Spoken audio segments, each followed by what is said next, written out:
নিজেকে মুসলিম ছাড়া অন্য কোনো পরিচয় দেওয়া যাবে কি? মুসলিম আপনি, কবর পূজারও মুসলিম, মুশরিকও মুসলিম।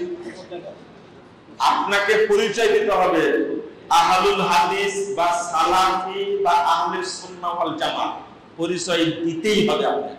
শুধু মুসলিম পরিচয় দিলে হবে না, হিসাব ছাড়া। কি লিখছে এটা বুঝলাম না।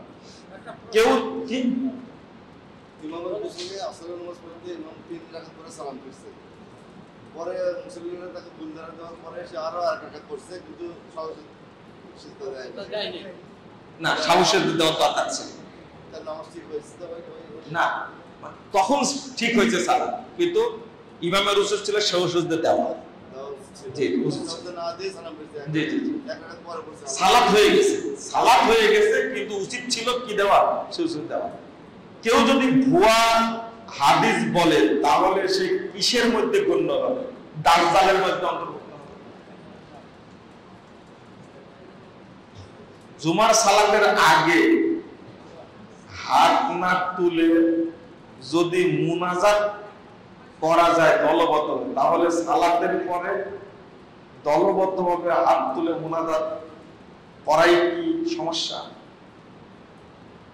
জুমার সালাতের আগে হাত না তুলে, আপনাদের বুদ্ধি কত, আপনাদের বুদ্ধির প্রশংসা করতে হচ্ছে। আপনি যেখানে দলবদ্ধভাবে হাত তুলে দোয়া করার কথা আসছে আপনি সেখানে করেন, কোনো সমস্যা নেই। আল্লাহ রাসূল যে জুমার খুতবায় দোয়া করতেন আর সাহাবীরা আমিন আমিন করতেন, এটা হাদিস, আপনি এটাই মানতেন। আপনি যুক্তি দিয়ে জায়েজ করেন, বেদাতকে সুযোগ নেই।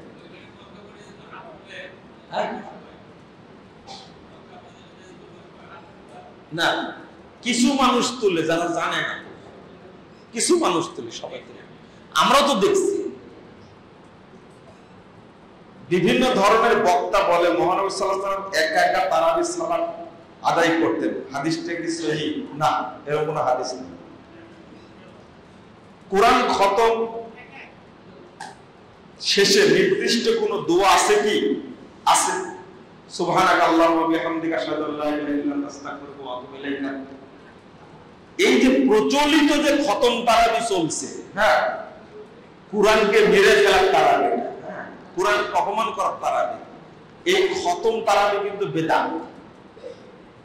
এক। 2 নম্বর হলো, যদি কোরআন খতম করবে তারাবির মাধ্যমে দীর্ঘ তারতিলের সাথে পড়ে কোরআন খতম করবে, কোনো সমস্যা নাই। যত তেলাওয়াত করবে ততই ভালো, আলহামদুলিল্লাহ। এইভাবে যদি কোরআন খতম দেয় তাহলে কোনো সমস্যা নাই তারাবিতে। কিন্তু বর্তমান উপমহাদেশে যেভাবে কোরআনের উপর অত্যাচার করা হচ্ছে, এটা শুধু বেদাতই না, এটা কোরআনের অবমাননা। কবরস্থানের দূরে বসে মেয়েদের কোরআন পড়া কি যায়? মেয়েদের, ছেলেদেরও পড়াবে না। কোরআন কবরস্থানে যা কোরআন পড়া যাবে না, শুধু দোয়া পড়া যাবে। কোন সন্তান যদি স্বপ্নে দেখে তার মৃত বাবা মা কবরের পাশে, কবরে আগুন জ্বলছে, সে আগুনে আছে, তাদের শরীরে লেগে যাচ্ছে, সে সন্তান কি করবে? দোয়া করবে, দান খায়রাত করবে।